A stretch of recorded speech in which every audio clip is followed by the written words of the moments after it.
This guy doesn't get it. Do you No, I do. understand? I do. Okay, so what Torah did they have?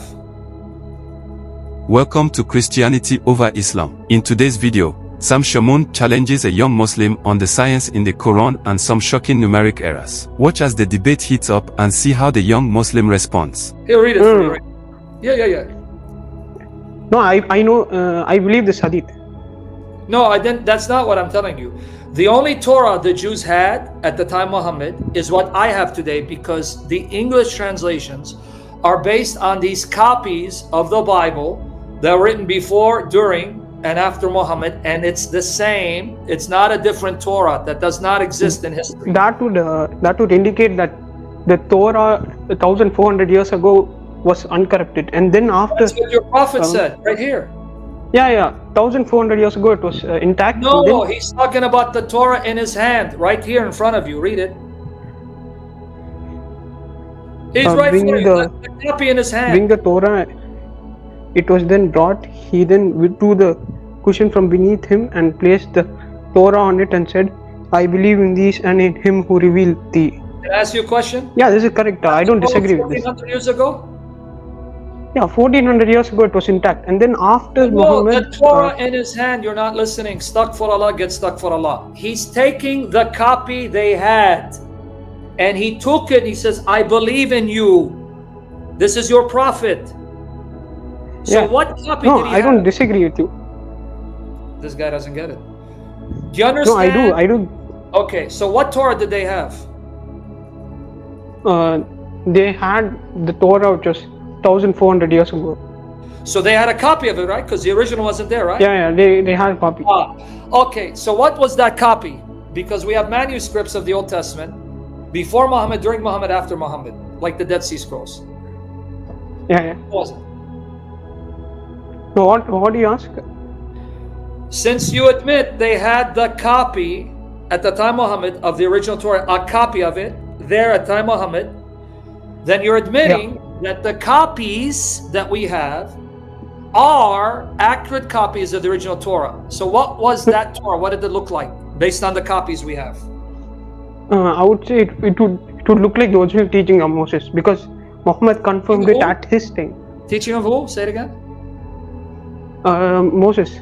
Okay, I'm going to challenge you. Show me one verse in the Quran that it says the Torah was given to Moses. Oh wait, I think I got mistaken.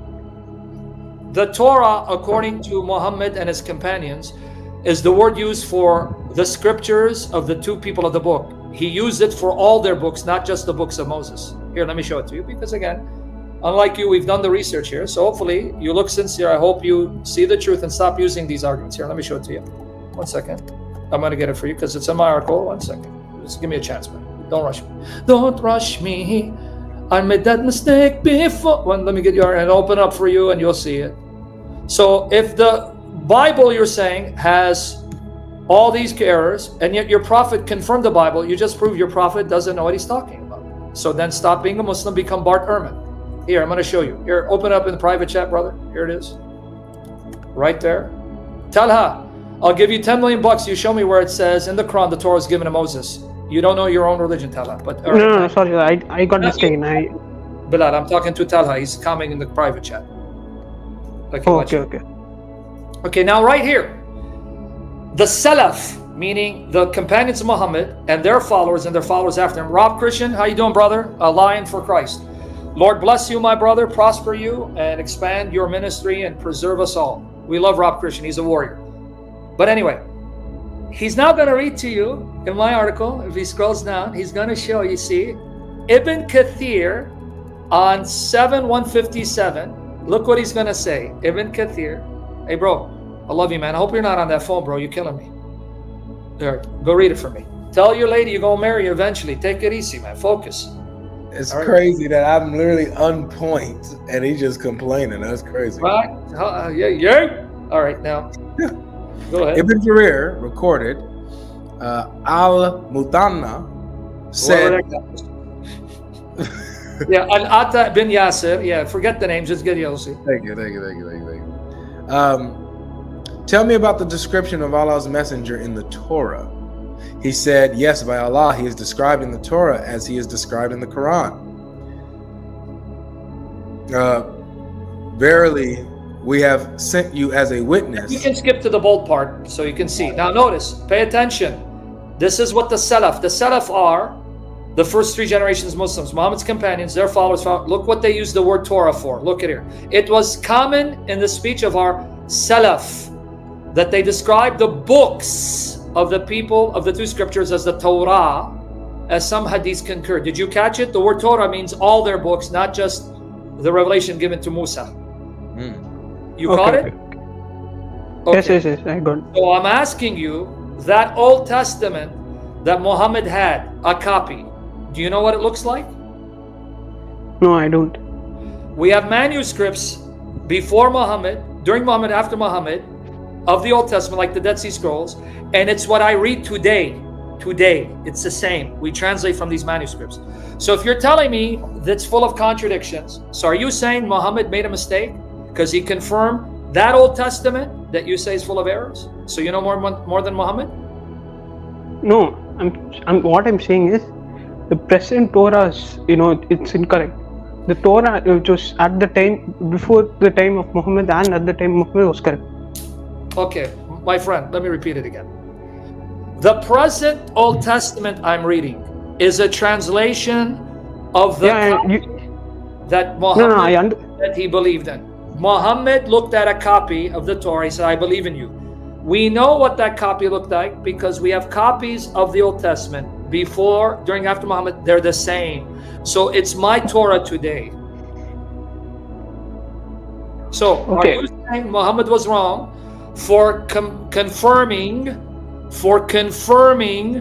the Old Testament that I read, which is a translation of what he had, because you're saying it's full of errors, so you know more than Muhammad? No, I don't. Okay, can you stop using these arguments and stop attacking the Old Testament? Because Muhammad said, no, the Old Testament is true, it's God's word, stop attacking it. But are you going to be honest with me?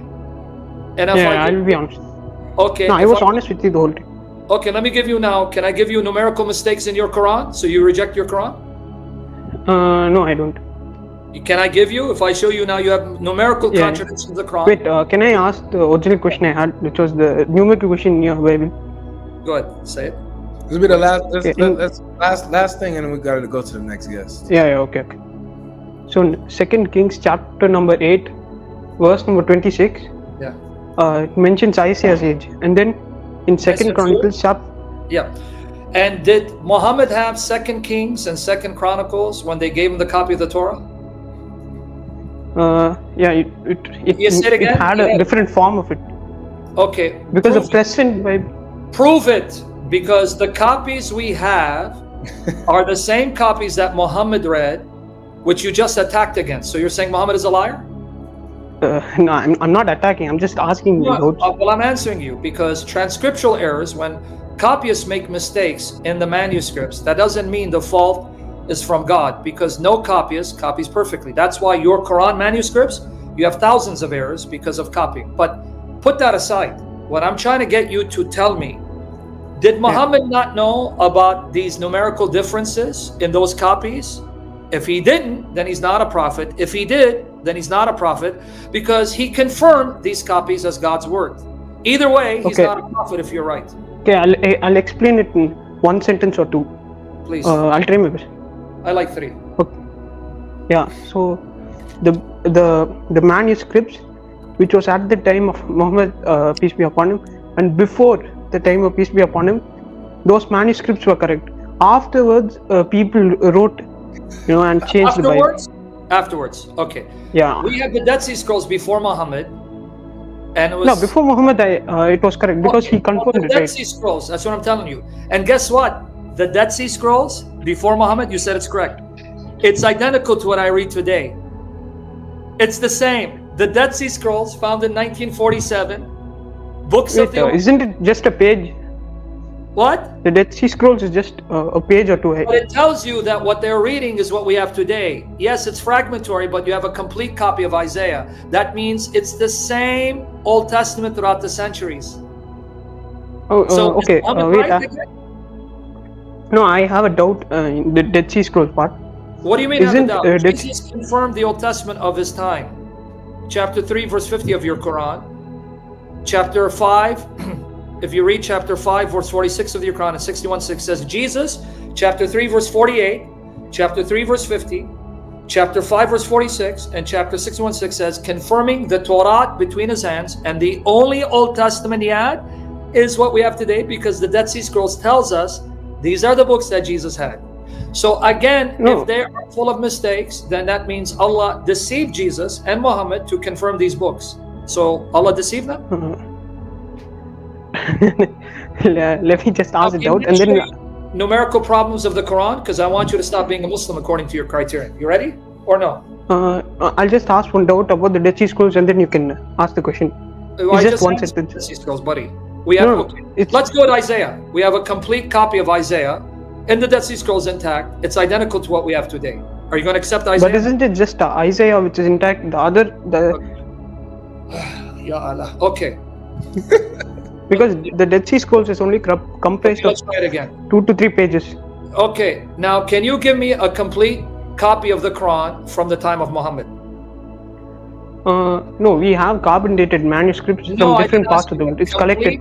Copy of the Quran, complete, not fragments of the Quran from the time of Muhammad. We have. Okay.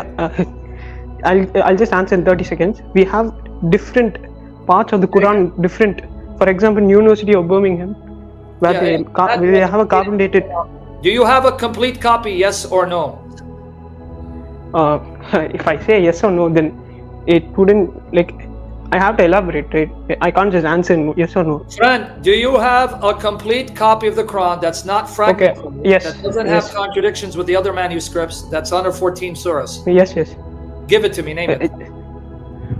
Well, there are different parts. I can't sit and name every single one, but... Okay, buddy, now let's go these fragments make up... Open up chapter 2, verse 29 for him, because I'm going to show him the mistakes of the Quran, the numbers of the Quran, so he's not going to bury the Quran. There is none. And even the other copies that exist, Tokapi, Tashkent, they are variants with each other. They're not identical. So don't play that game with me. But now, I want you to condemn Islam because it has numerical mistakes. Are you ready? Yeah. Okay, forget 229. Go to chapter 7, verse 54 for my friend. So why guys, I slap my face all the time. 754. Come on, Sam. Come on. No, I'm going to hurt myself. You're killing me. All right. 754. How many days did it take Allah to create heavens and earth? Let's see the numerical problems. Allah, who created the heavens and the earth in 6 days. Then he rose over the throne. Okay, so how many days? 6. You sure it's 6? 6. Okay, you sure, right? I want to make sure my friend hears it. You heard it, right? It's actually 6 long periods. Yeah. The translation is in your not... Miraj. Okay, 6 long periods, because I'm going to show you it's 8 long periods. Okay, go to 11 verse 7. 11 verse 7. In your Miraj, but that's okay. Yeah, you let Bukhay deceive you. All right. And it is he who created the heavens and the earth in 6 days. How many days? In 6. Okay, or periods. Let's go to my friend. Wait, can you go back to the verse before? You should. For Allah, get stuck for Allah. Go back to 754. Sorry, I'm sorry. Yeah, it's the same verse in 754 and this one. It says in 6 days, heavens and earth and everything between them in 6 days. Or 6 periods. Let's go with periods. You like periods. Muhammad liked periods too. Go ahead. Read it from 754.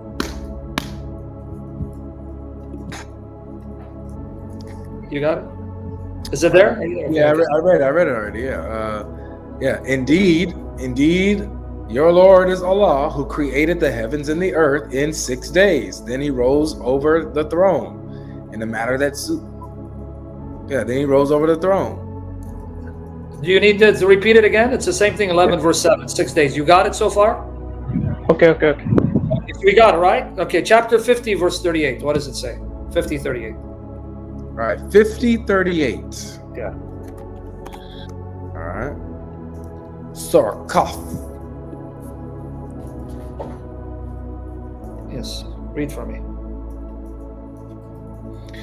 All right, let's see here what we've got. As long as it will load. Come on, man.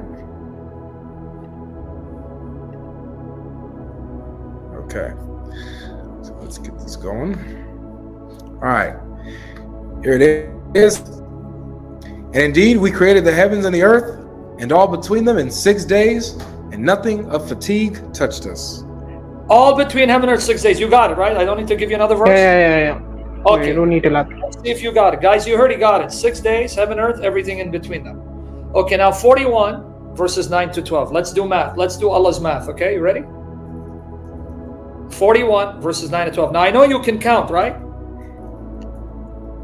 You can count, correct? Yeah, I can. Okay, let's see. Now, let's see. I'm open it up. I'm going to read it for him slowly. Okay. This is 41 verse 9 to 12. Guys, remember 6 days. Now, let's do math. Say, do you really disbelieve in him who created the earth in 2 days? Now, Avery, make sure you hold me accountable. 2 days. Yeah. Set up rivals in worship with him. That is the Lord, Rabbul Alameen. Okay, 2 days. So he created the earth in 2 days. Okay, now let's go. Verse 10. He placed therein the mountains from above it, and he blessed it and measured there its sustenance in 4 days. Okay, now, Avery, I'm not that smart. So if he created the earth in 2 days, and then he measured it out and created sustenance, its mountains, in 4 days. So 2 plus 4 is what, my friend? That's 6. But my other 6. friend. 2 plus 4 is what? My friend, Ahmed. 2. Oh, he left, huh? He took off. He left? Yeah, because you're too. Can you tell your fiance you'll talk to her later, bro?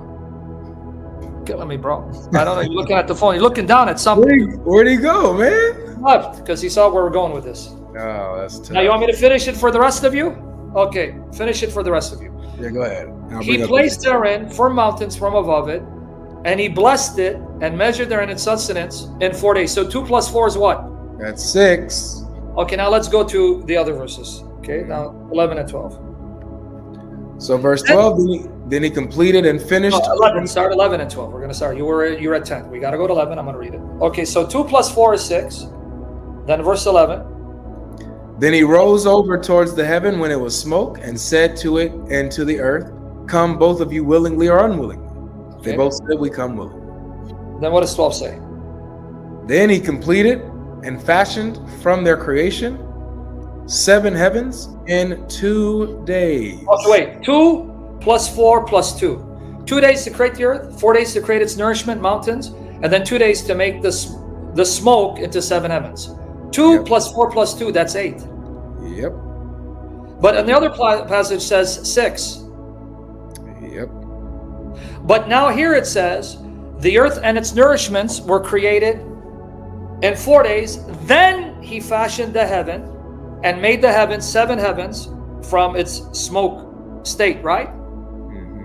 So now in this sequence, what came first? The earth, nourishment, and mountains, right? Before the heaven, when it was smoke, was made into 7 heavens, right? Okay, now go to 79, 27, 33. Hey, bro, can you ship me your phone, bro? I need your phone. Damn, bro. This is crazy, man. You're cooking, man. I'm managing the stream while you cook. How you looking at something? The screen's in front of you, but you're looking down. Yeah, I got my phone, man. I gotta manage everything. Love you, bro. All right, man. But I'm saying, bro, let me know when you wrap up because you want to get married, and you better invite me to that wedding. All right, now, guys, you followed the order. Created the earth in 2 days.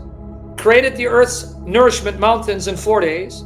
Then the heaven was smoke, and the earth was there, and he told heaven and smoke, heaven and earth come together. And then he took the heaven that was smoke, made it 7 heavens in 2 days. So 2 plus 4 plus 2 is 8. And the mountain and the earth's nourishments created when heaven was smoke. But in 79, 27 to 33, watch how he now changes the order. Can you read it for us? Or do you want me to read it? I can't see the screen. Yeah, I got it. Are you more difficult to create, or is the heaven that he constructed? He raised its height and has perfected it. Its night he covers with darkness, and its forenoon he brings out. Here it is. Oh my goodness, this little glitch here. And after that. Now the word bada'a means afterwards. After he already created the heaven, made it a ceiling. What did he do? After that he spread the earth and brought forth therefrom its water and pasture. And the mountains he has fixed firmly. No, dude, you're misreading it. You don't know Arabic. Did you guys catch it? It says he made the heaven a ceiling, Then after that, he made the earth's water provisions and the mountains after the heaven. But in 41, verses 9 to 12, he made the mountain and the earth's nourishments before he fashioned the heaven. So which is it? Which is it? And then finish it. And the mountains he has fixed firmly after the heaven was already made, and then finish it all the way to 33, and that's it. To be a provision and benefit for you and your cattle. Yep, that's pretty much all it. Right. Now, so you got it. But so these guys, this is how you learn. Watch you Christians how to debate Muslims on Bible errors. You don't waste your time, because every one contradiction you solve, they're going to bring up 50 others. Say, wait, Muhammad said the Bible is uncorrupt. So you're saying you don't know as much as Muhammad, or you know more than Muhammad? Because obviously Muhammad didn't have a problem with these numerical errors, but you do. So then become a Bart Ehrman. And then what are you going to do with the errors and mistakes of your Quran? Oh, no. So you can harmonize them. Oh, harmonize them. But when it comes to the Bible, you don't want to harmonize, you just want to attack. Okay. Yep. All right. Exactly, Rafaela. In Islamic arithmetics, 6 is 8. Shamoun asserts that the only Torah the Jews had at the time of Muhammad is what we have today, implying it has not changed or been corrupted. The Muslim participant tries to argue that while they had a copy of the Torah, it cannot be equated with the original text. Shamoun uses the claim that existing copies of the Torah, such as those found in the Dead Sea Scrolls, support the idea that the Torah has remained intact. This is a crucial point because it challenges the Islamic narrative that the Torah has been corrupted over time. The young Muslim man acknowledges that there were copies but struggles to identify the characteristics of this text. Shamoun asks for a specific verse in the Quran that states the Torah was given to Moses, which the young Muslim struggles to provide. He notes that Torah in the Quran can refer to a broader set of scriptures rather than strictly the Pentateuch. Shamoun effectively points out a potential inconsistency in Islamic teachings regarding the Torah. By challenging the Muslim man to find a Quranic reference that explicitly states the Torah was given to Moses, he highlights a gap in the understanding of the foundational text within Islam. This could suggest that the Islamic perspective on the Torah is more complex than simply accepting it as the unaltered word of God. Shamoun claims that if Muhammad confirmed the Old Testament, as claimed in various hadiths, and if the Old Testament is indeed full of contradictions, then Muhammad would have made a mistake. He pushes the young Muslim to reconcile this contradiction.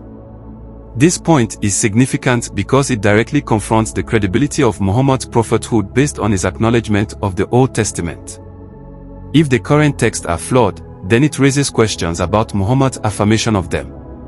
The young Muslim's defense that the present Torah is a translation of what Muhammad confirmed weakens his position, as Shamoun uses this to argue that it leads to inconsistencies. Shamoun wants to present numerical contradictions in the Quran, which he sees as a challenge to its divine nature. The young Muslim defends the Quran's accuracy and asserts that errors found in manuscripts are not divine failures but human ones. The discussion about numerical errors serves to illustrate a broader concern about the reliability of religious texts. Shamoun's assertion that the Quran contains numerical contradictions could undermine its perceived infallibility.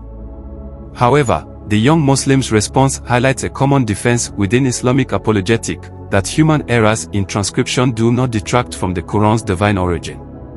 Shamoun cites various historical texts and hadith to support his claims about the Torah and the Quran. The young Muslim is challenged to provide evidence for his assertions regarding the integrity of this text. Shamoun's reliance on historical manuscripts, example Dead Sea Scrolls, and early Islamic writings puts pressure on the young Muslim to provide substantiating evidence for his beliefs. This highlights a critical aspect of religious debates, the importance of historical and textual evidence in validating claims about divine scriptures. The debate ultimately centers around the legitimacy and historical continuity of religious texts. Shamoun's arguments focus on textual integrity, historical manuscripts, and the implications of contradictions within the Quran. The young Muslim's responses reveal a struggle to reconcile faith with historical evidence, particularly when challenged with concrete data. Both sides highlight a fundamental aspect of religious discourse, the necessity of understanding one's own text while critically engaging with the text of others. This debate showcases the complex interplay of faith, history, and interpretation within the framework of Islamic and Christian dialogue. In summary, the discussion is rich with theological implications, and both participants offer valuable insights into their respective beliefs. This dialogue exemplifies the importance of understanding and articulating one's faith in the context of historical scrutiny. That's it for today's debate. What are your thoughts? Did Sam Shamoun expose the issues, or did the young Muslim hold his ground? Let us know in the comments, and don't forget to like, share, and subscribe for more Manifest Live content.